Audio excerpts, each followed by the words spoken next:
Hey guys, what's going on? Today I'm going to be doing the long-awaited review of my DMR. It's been a long time coming. Finally it's here.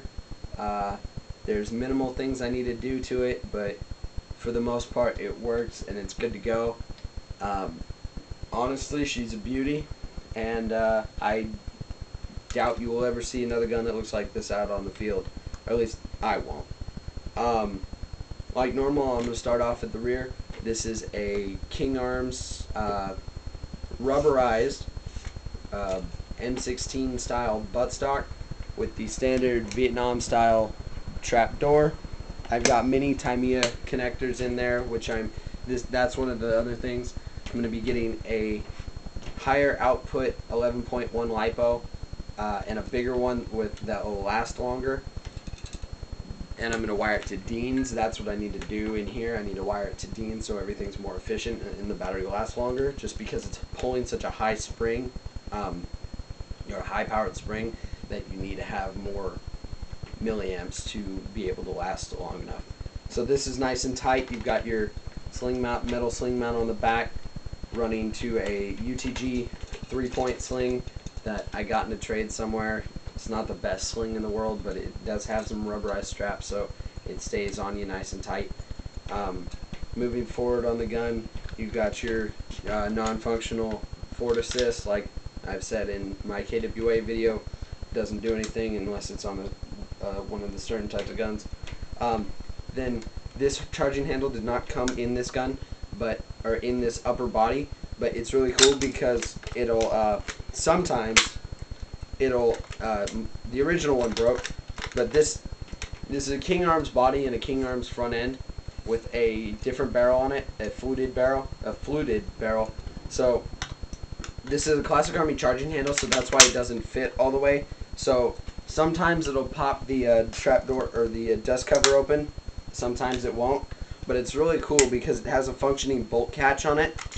So I pull it back and it'll lock, which will pop the button out, the bolt catch out, and you just push the bolt catch, and then sometimes the spring gets stuck, but there you go, see? Locks back, and there you go, see? So it's really cool. It's got this nice leaf snake skin. You know me, I love snake skin. A leaf hand-done snakeskin paint job with black features. This is a knockoff brand 4 magnification scope. 4 magnification is a great one for airsoft because it's not too overpowered, because you really don't need a 9 or 12 times power scope, just because you don't need it, and unless you've got a gun that's going to go over 500 feet, then I don't think you need it. But I can shoot about 100 yards accurately with this, with 2.8s to 3.6s. 2.8s are going to be a little wobbly, but I'll be able to go out probably 100.5 yards. But this is zeroed at about 90 yards general engagement at some of the fields I go to. When you flip over to this side, you can kind of see the leaf paint job more, which I'm kind of proud of. If anybody in NorCal knows Soren, that's who I got this gun from. Or that's where I got the body from. All the internal parts are all mine. So as you can see, I've physically selected it to semi-automatic only. So I've got a wire right here that I JB welded and super glued to the body so that it can't go into full auto. That's just something that you need for fields up here, so you're not blasting someone on 550 or at 550 on full auto. The general engagement distance the minimum engagement distance with a sniper rifle at the fields that I go to is 100 feet to 125 feet. So you need to have a gun that's accurate enough and can reach out there. Then, as you can see, moving up forward, I've got a classic Army Vietnam style small magazine, which would be the 20-round magazine. but this holds about 180 or 130 to 180, which is nice. I'm going to probably get the PMag, the short PMag that I used to have. I'm going to get it in black and probably get the MOE style grip or a 416 style grip that doesn't have this nub here, or I'll just shave that off. I don't know. Moving up, this is the cylindrical foregrip. It does not have any rails. It does not have anything. It does have a nub for a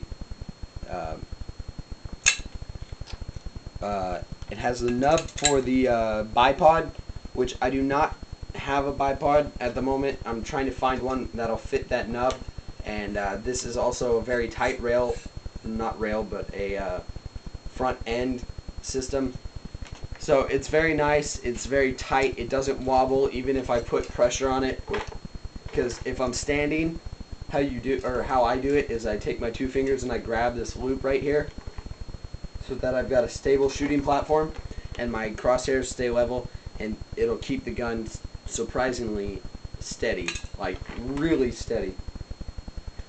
Obviously that wouldn't work too well for a real gun because they have a different setup for that. It's kind of like this kind of a thing using the sling, but that's why I like to have the sling on here. Even though I'm not using the sling that much, I use it so I can shoot standing. Then moving up, you've got a railed gas block, which is really nice.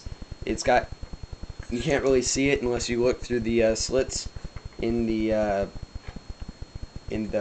cylindrical foregrip. You can't really see the gas tube, but it does have a gas tube in here. You got, this is a little loose and I need to tighten it down via this nut back here, but this is a railed gas block. I could put my SR25 style iron sights that I have on here on it, and it looks nice on here. I just use them more on my SR10. Moving forward, you can see the fluted barrel. This is the Bushmaster style outer barrel. It's the replica Bushmaster. It's really cool. It looks really cool.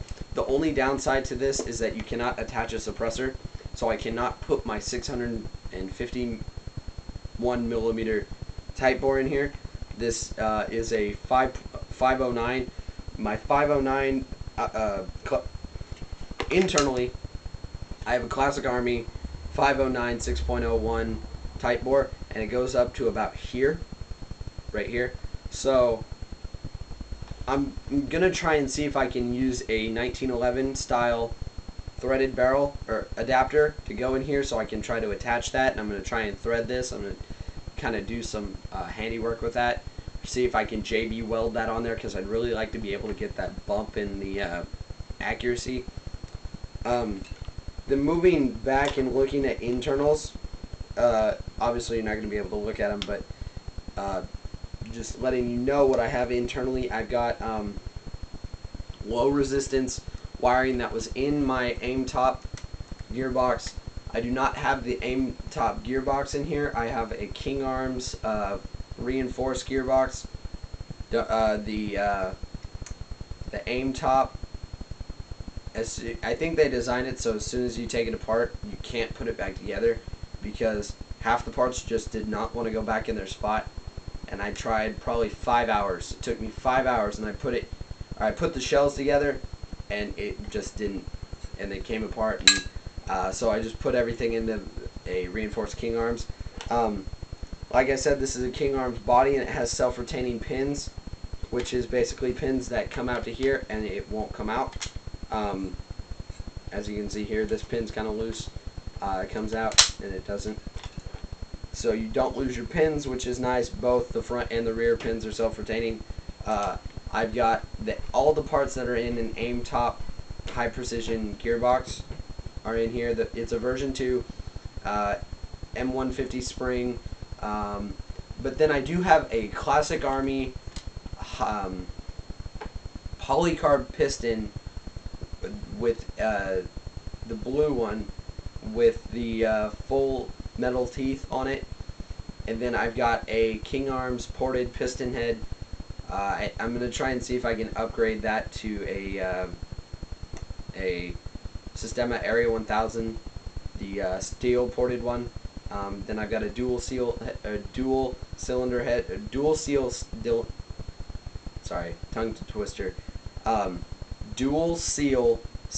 head, stainless steel. Then you've got a non-ported cylinder, along with high torque gears and a reinforced anti-reversal latch, along with the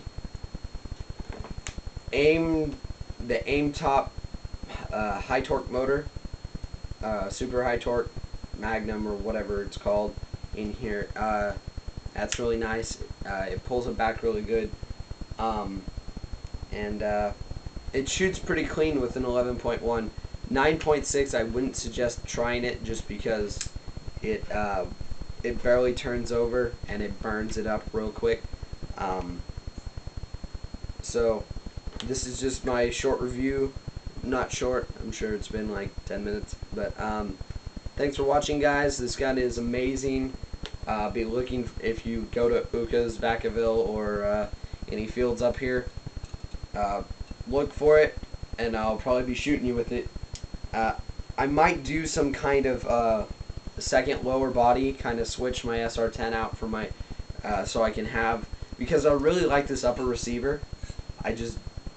The feet per second and all that, I don't want to get into that, or get into having to swap out gearboxes if I can just swap out low receivers. But I'm thinking I'm going to, like in my SR10 video, which I might put a link to down in the description, go ahead and check that one out. I probably just posted that one as well. I'm going to set this gun down, but just wanting you guys to see that this gun, my SR10, I am very fond of M4s and AR type guns, just because that's the most, in my opinion, the most upgradable and the most standard weapon out there, but then you can do so much to it to make it your own. Like this gun, I've completely made it my own.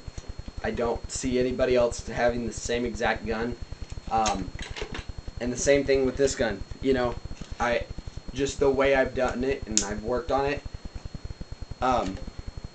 I like having original guns. That's why I have the 1911 carbine kit. So that's just the main reason behind that.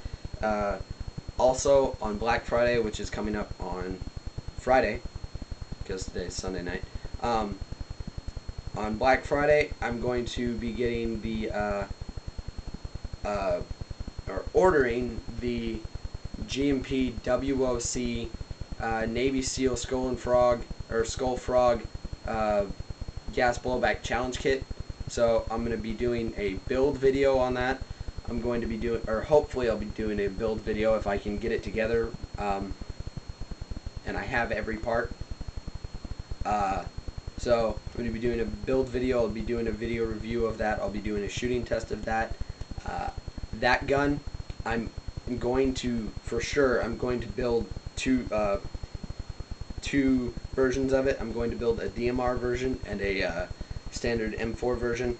With the standard M4 is going to have the standard 6 to 7 inch rail system. The DMR is going to have kind of a similar to this one. It's called the VTAC rail system. It's like this, only it has little tiny rail panels that you can put on it, so you can attach a bipod more easily, and you can attach more things like that. I may attach a iron sights to it, but I'm just going to be doing something like that, so I can just really quick swap out lowers. I'm going to have the lower tagged, and I'm going to have the upper tagged, so that I can just switch out guns in 10 seconds, and it'll still all be legal and everything. Or I'm going to have 2 uppers, not 2 lowers. That would make sense. But thanks for watching, guys. Keep checking my channel for new reviews. I also got a MP7, KWA MP7. This gun, I bought it for the same reason that I bought the Mac 11 when I had it. Basically, I want to have a small gun with a lot of firepower for when I'm using my DMR, so I can pull this out and I have a lot of firepower. So be looking for this video as well. Also, I might put a link down below. Thanks for watching. Please comment, rate, subscribe. If you have any comments or if you have any questions on any of these guns that I've shown, please feel free to ask. Thanks for watching.